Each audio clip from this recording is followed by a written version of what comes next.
For 5 long days, the silence of the Colorado Rockies was a living thing, a vast, oppressive blanket that swallowed the voices of search parties and the desperate hope of a family clinging to a single, impossible outcome. In the summer of 2017, a young woman named Sarah Jenkins had vanished on a solo hike near the Collegiate Peaks Wilderness.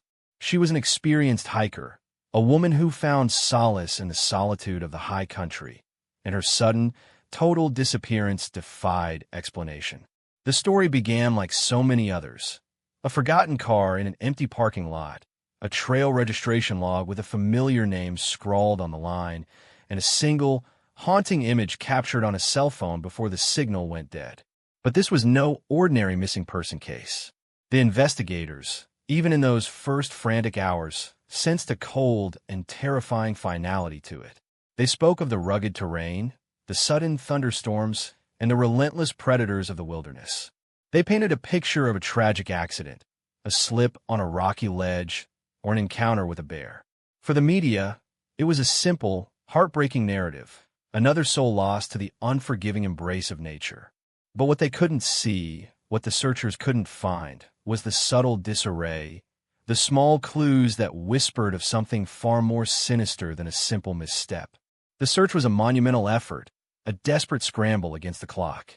Helicopters crisscrossed the jagged peaks, their powerful spotlights slicing through the night, illuminating a landscape that seemed to swallow light and sound. Volunteers, some locals, some total strangers, fanned out across the trails, their bright orange vests a stark contrast against the green of the forest. They called her name, their voices swallowed by the wind. They scoured every gully, every thicket, every inch of ground, but there was no sign of Sarah. Not a dropped water bottle, not a torn piece of fabric, not a footprint.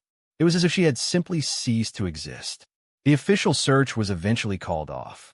The authorities declared her a victim of the wilderness, a casualty of the very landscape she loved.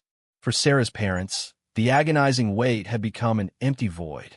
They went home with a profound sense of loss, but no closure. The case went cold, another name on a long list of unsolved disappearances. But for one investigator, a detective named Mark Ellison, the story refused to end. He couldn't shake the feeling that something was wrong. He had studied the search maps, the GPS data from the volunteers, the weather reports from those critical first days. He found no evidence of a sudden storm, no indication of a fall. The trail registration log, a simple piece of paper, had an odd detail. Sarah had listed her return date as 2 days after her departure, a longer trip than her usual day hikes. But her car was found just a few miles from the trailhead, a detail that seemed insignificant at first, but gnawed at Ellison's mind. Why would a skilled hiker, prepared for a multi-day trek, leave her vehicle so close to the start of her journey? It was a small, quiet detail, a loose thread that didn't fit the neat narrative of a wilderness accident. Ellison kept the file on his desk, a constant reminder of the young woman who had vanished into the mountain air. He would pull out late at night, rereading the reports, the witness statements, the weather data. He would stare at the photo of Sarah, a vibrant, smiling woman in hiking gear, her eyes full of life and adventure. He was searching for a story, but all he had was an absence of evidence, an absence of a body, an absence of a single, logical reason for her disappearance. The years passed. The snow came and went, burying the trails in a deep, silent blanket, only to melt away again in the spring. The forest grew and changed, and the memory of the search, of the helicopters and the orange vests, became a faint echo. The mountains, as they always do, reclaimed their solitude. Sarah's family tried to move on, to find a way to live with the unanswered questions. Her father, a quiet, reserved man, would often drive to the trailhead, sitting in his car for hours, staring up at the distant peaks where his daughter had last been seen. Her mother would wear a small silver pendant, a gift from Sarah, a constant, physical reminder of the void in her life. The case was officially closed, marked as a tragic but unexplainable accident. But the wilderness has a long memory, and sometimes, in the slow, deliberate work of time, it begins to give up its secrets. The first sign came not from a new piece of evidence, but from a new kind of searcher. It was a group of avid hikers and volunteers dedicated to a cause they called Project Closure.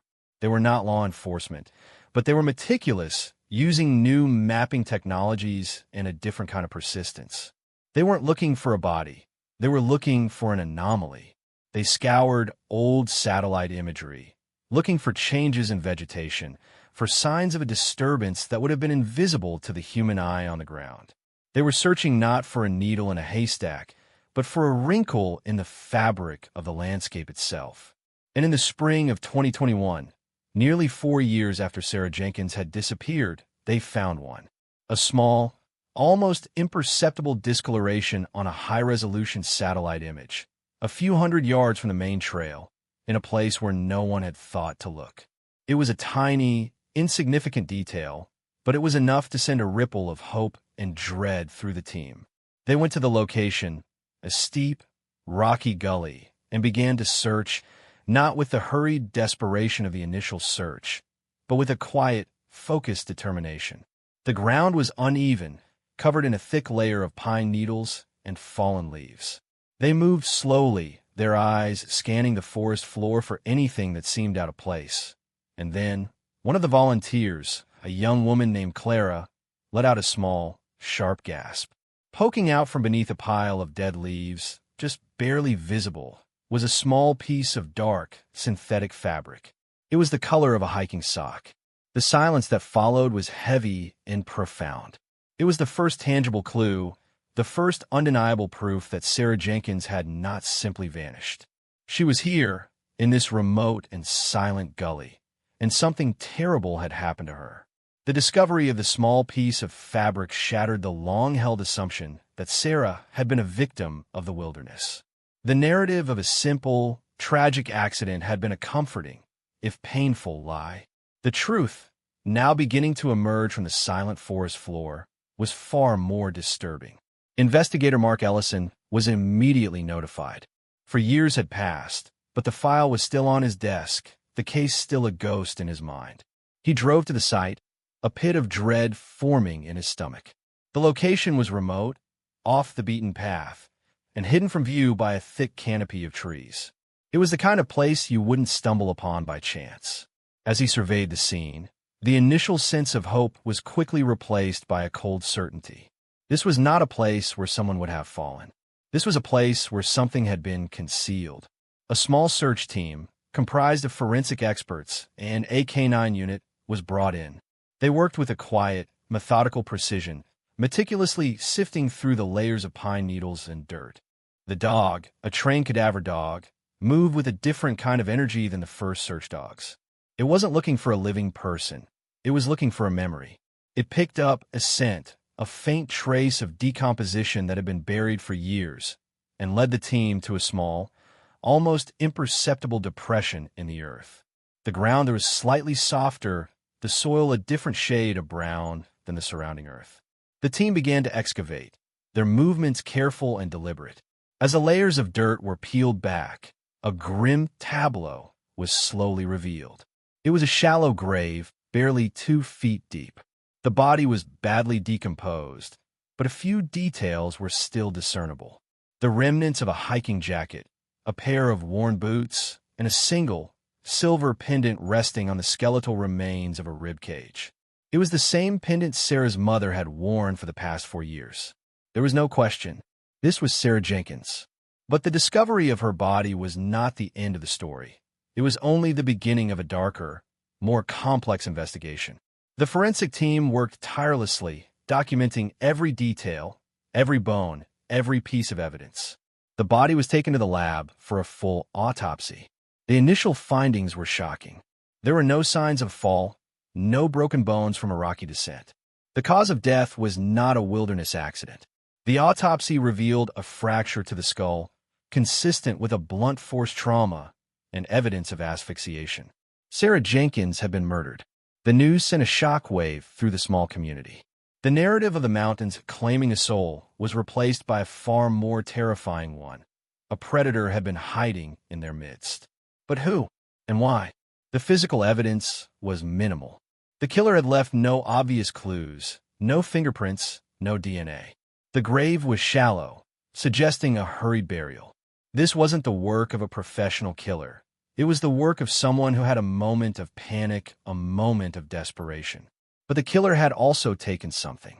The camera was gone, the backpack was gone, and the phone was nowhere to be found. The killer had meticulously removed anything that could have connected the victim to the crime, anything that could have documented the last moments of her life. The narrative shifted from a tragic accident to a cold-blooded murder, but the motive and the identity of the killer remained a chilling mystery.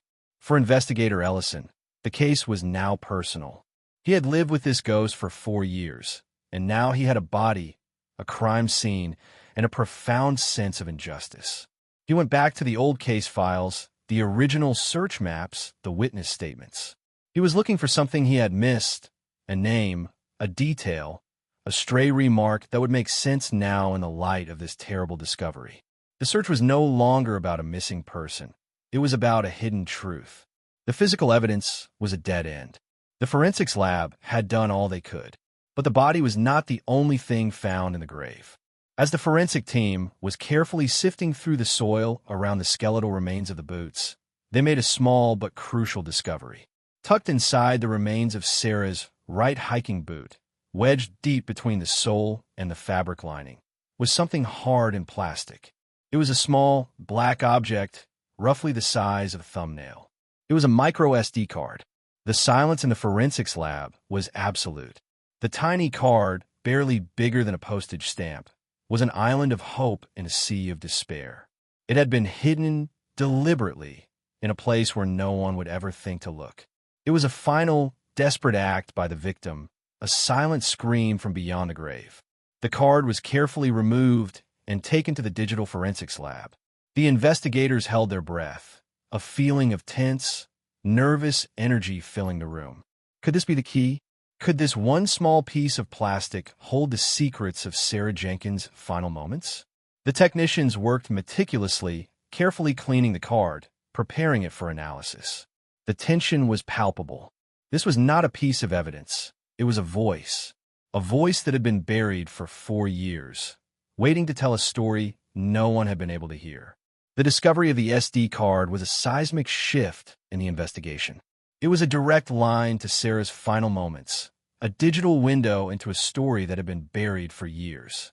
The card was fragile, its data potentially corrupted by years of exposure to the elements. But the technicians worked with a reverence for the information it might hold. They carefully inserted it into a reader, and the screen flickered to life. The first files that appeared were mundane, ordinary snapshots from her hike. A shot of a mountain peak, a close-up of a wildflower, a selfie with a wide, easy smile. These images were a painful and poignant reminder of the joy she had felt in the moments before her life was stolen.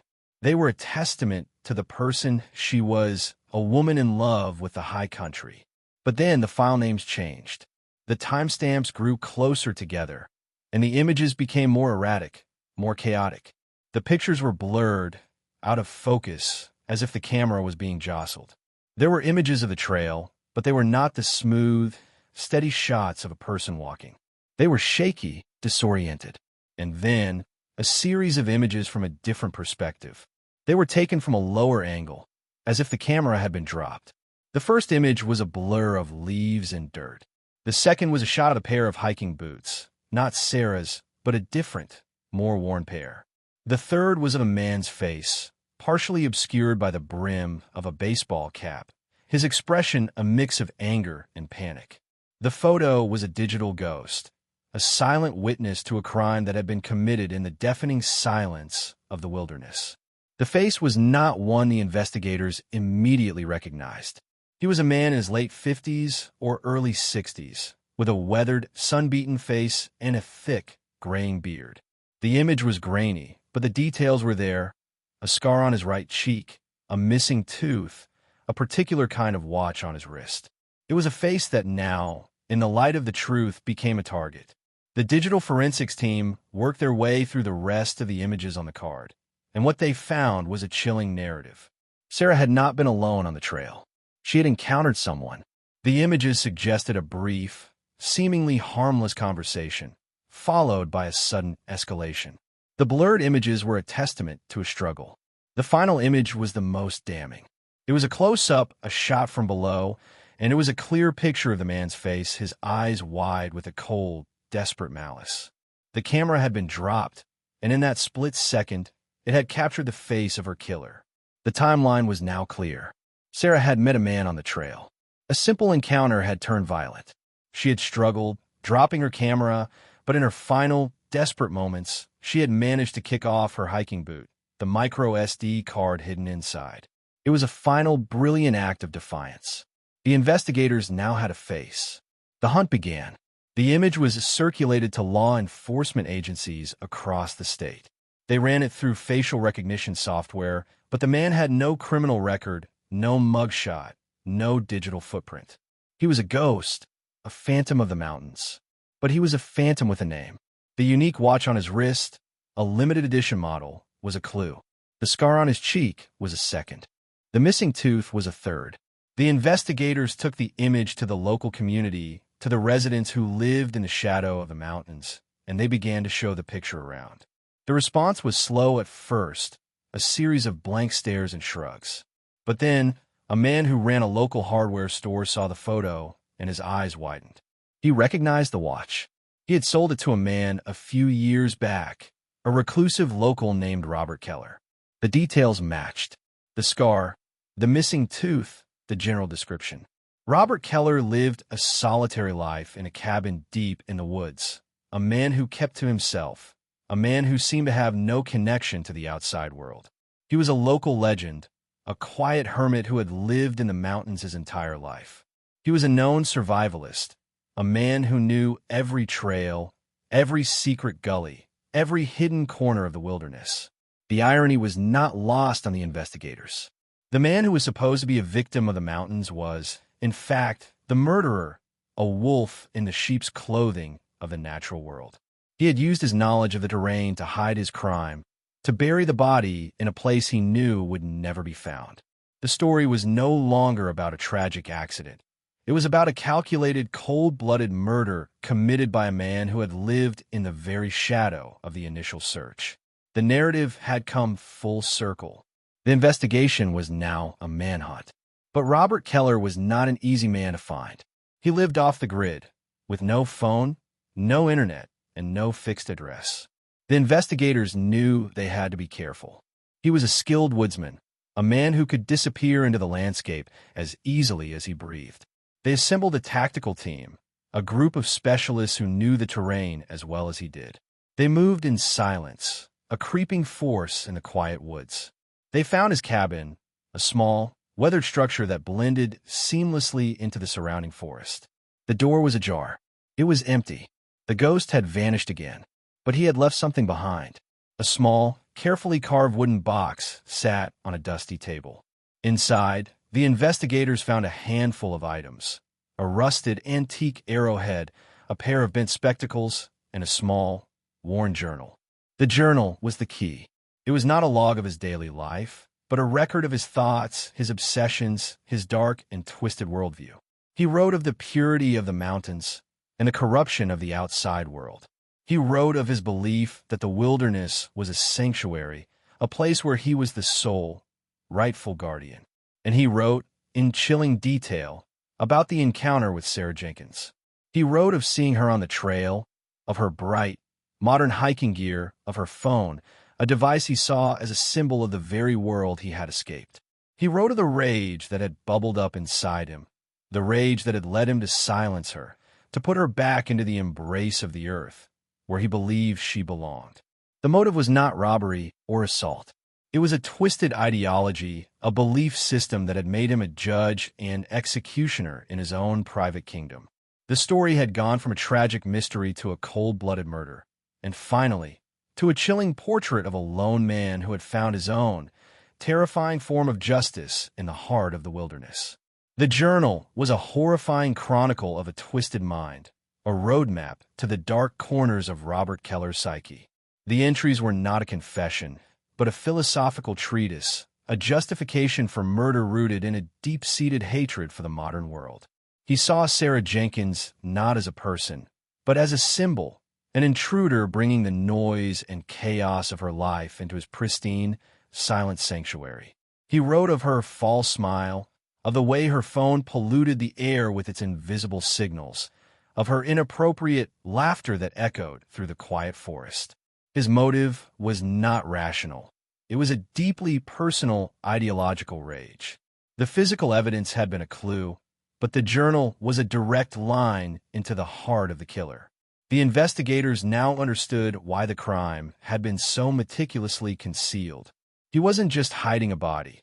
He was protecting his sanctuary from the evidence of his own violence.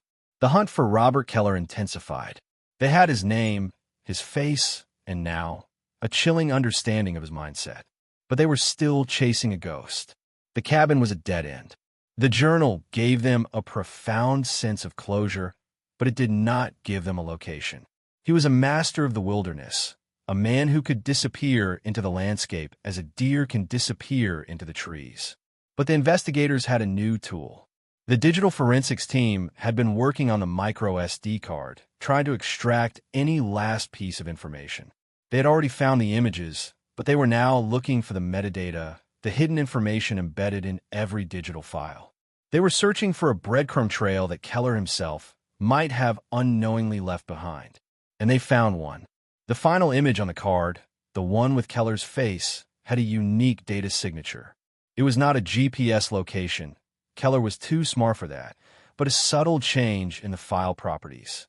It was a small, almost undetectable fragment of data that suggested the image had been manipulated not by a person, but by a specific type of camera software.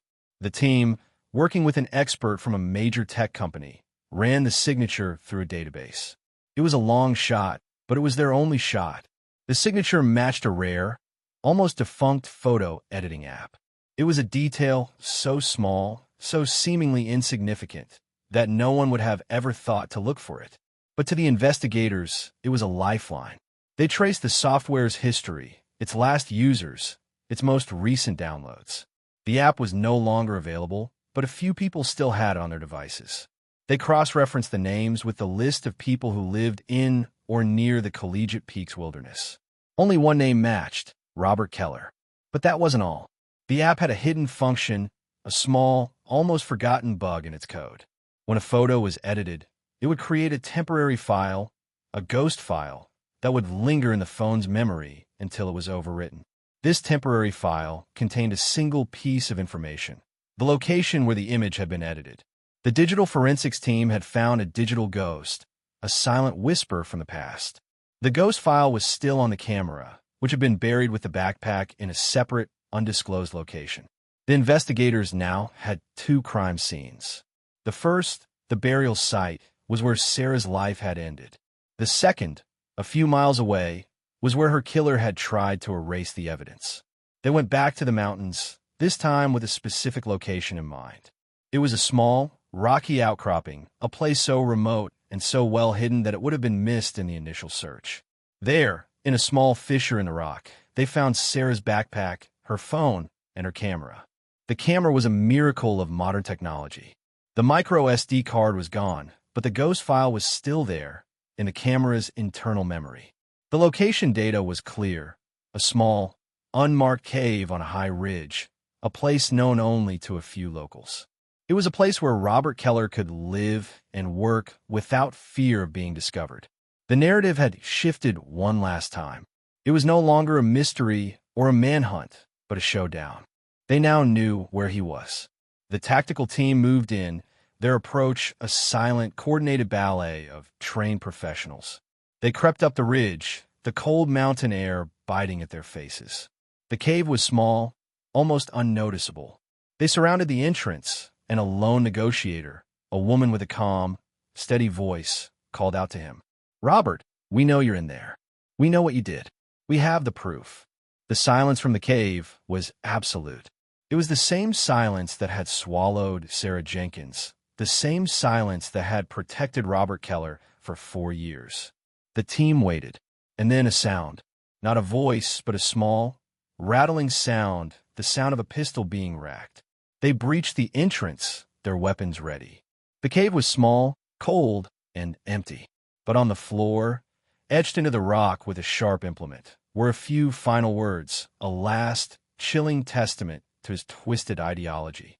The mountains are the only true sanctuary, and they will always protect their own. Robert Keller was gone. He had a secret tunnel, an escape route known only to him. He had melted into the very landscape he had so fiercely protected, a ghost in the vast, silent wilderness. The mystery of Sarah Jenkins had been solved, the killer's identity revealed, but the final, terrible injustice was that he had escaped, a phantom of the mountains who had slipped through their grasp, leaving behind only the cold, hard truth of his crimes and the chilling legacy of his escape. The hunt for Robert Keller continued, a relentless but increasingly futile effort. The law enforcement agencies, now armed with the full weight of the evidence, poured resources into the search, but they were a modern army chasing a man who had mastered an ancient, almost forgotten art.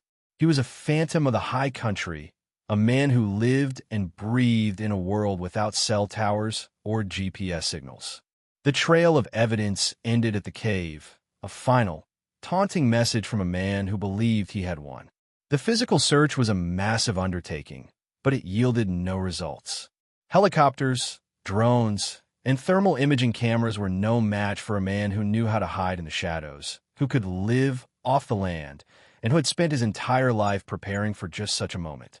The media had a field day. The story, once a simple tragedy, was now a captivating mystery, a true crime narrative with a terrifying, real-life bogeyman. The public was transfixed, both by the horrifying nature of the crime and by the chilling saga of the killer's escape. Robert Keller became a legend, a dark folk hero to some, a monster to all others. The case file, once a thin folder on a single detective's desk, had grown into a mountain of evidence, a testament to the lives that had been forever changed by a single act of violence. Sarah Jenkins' family finally had answers, but the truth was a double-edged sword. They knew who had taken their daughter, and they knew the twisted, nonsensical ideology that had motivated him. But the lack of justice, the empty promise of closure, was a profound source of pain. The mountains, which had always been a source of peace for Sarah, were now a constant, silent reminder of her final, violent moments, and the man who had used their quiet solitude as a cover for his crimes.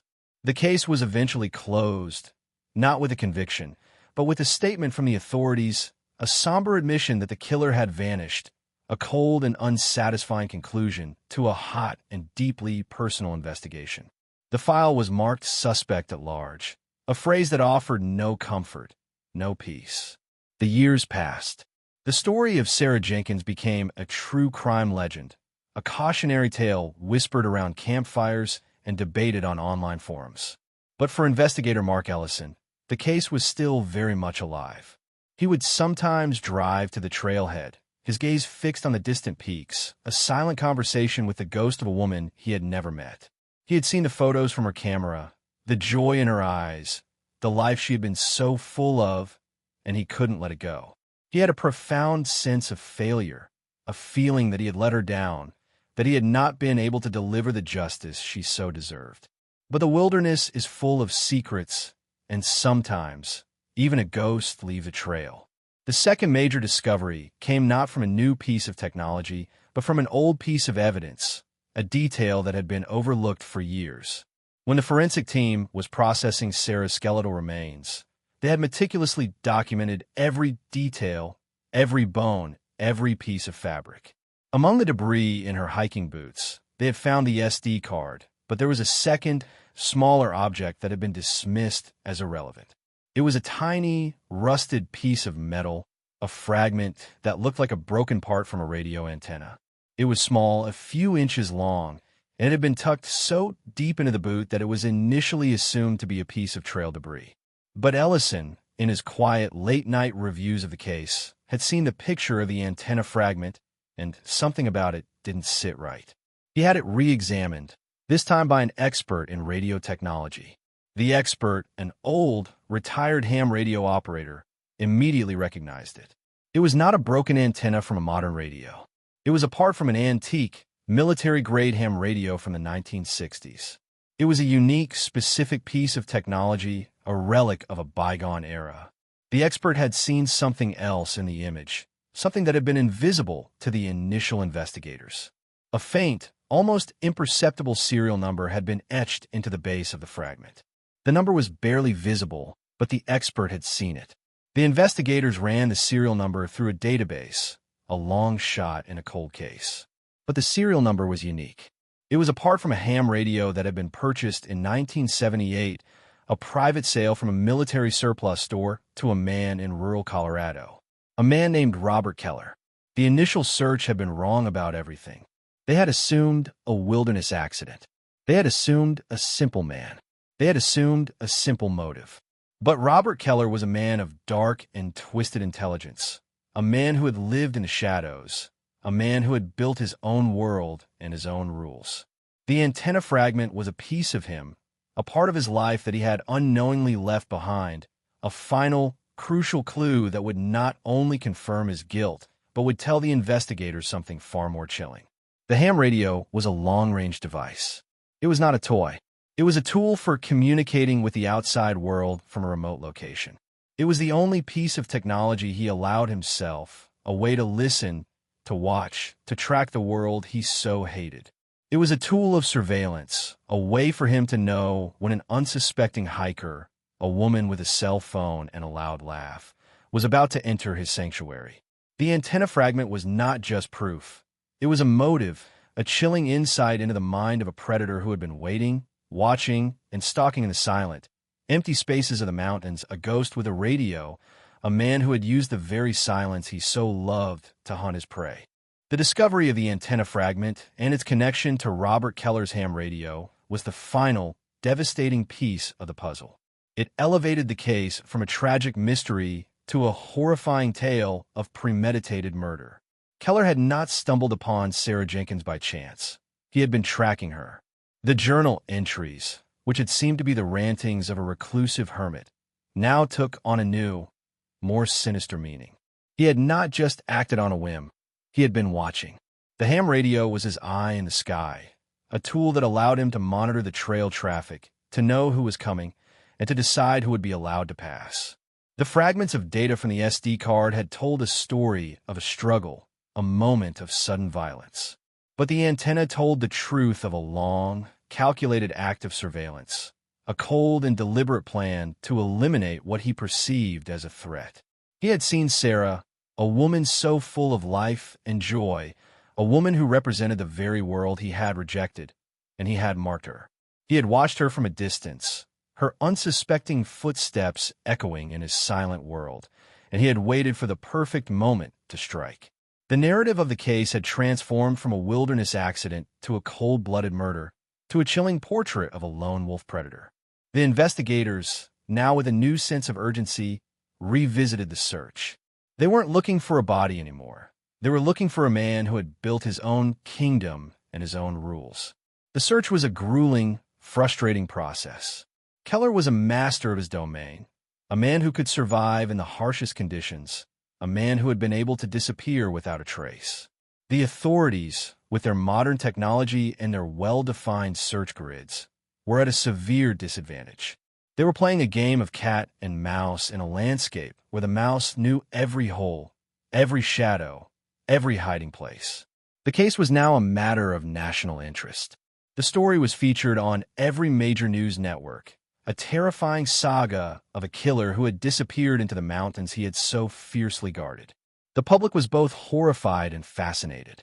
The ghost of Robert Keller haunted the trails, a silent reminder that the wilderness, while beautiful and vast, held its own dark and dangerous secrets. But the story was not over.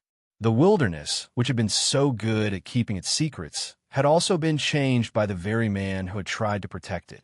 The investigators had one last, desperate hope. They went back to the old satellite images of the area, looking not for signs of a body, but for signs of a life. They were looking for a subtle change in the landscape, a disturbed patch of earth, a place where a man might have built a new, hidden shelter. And they found one. A few miles from the cave, in a high-resolution image from a new, more powerful satellite, they found an anomaly. A small, circular area of disturbed vegetation, a place where the trees were slightly thinner, the ground a different color. It was too small to be a natural phenomenon, too precise to be a coincidence. It was a place where someone had lived, where someone had cleared a small plot of land for a new shelter, a new sanctuary. The investigators, with a profound sense of foreboding, moved in. The location was incredibly remote, high on a desolate ridge, a place where the wind held a constant, mournful song. There, in a small, well-hidden crevice in the rocks, they found a rudimentary shelter, a lean-to constructed of fallen branches and tarps. It was a survivalist's hideout, a place where a man could live off the land, a place where a man could disappear. The shelter was empty, but inside, carefully wrapped in a waterproof bag, was a final, damning piece of evidence. It was Robert Keller's old ham radio. It was his last and only possession, the one thing he couldn't leave behind. The investigators found him a few hundred yards away, on a small, rocky ledge overlooking the valley. He was dead, his body a silent, still form against the vast and indifferent backdrop of the mountains. The cause of death was suicide. He had taken his own life, a final, desperate act of control, a final refusal to be taken by the world he so despised. The silence of the mountains, which had been his sanctuary and his accomplice, was now his final, peaceful resting place. The narrative of Sarah Jenkins had come to its brutal but definitive end. She had been murdered, her life taken by a man who had seen her not as a person, but as a symbol of the world he hated.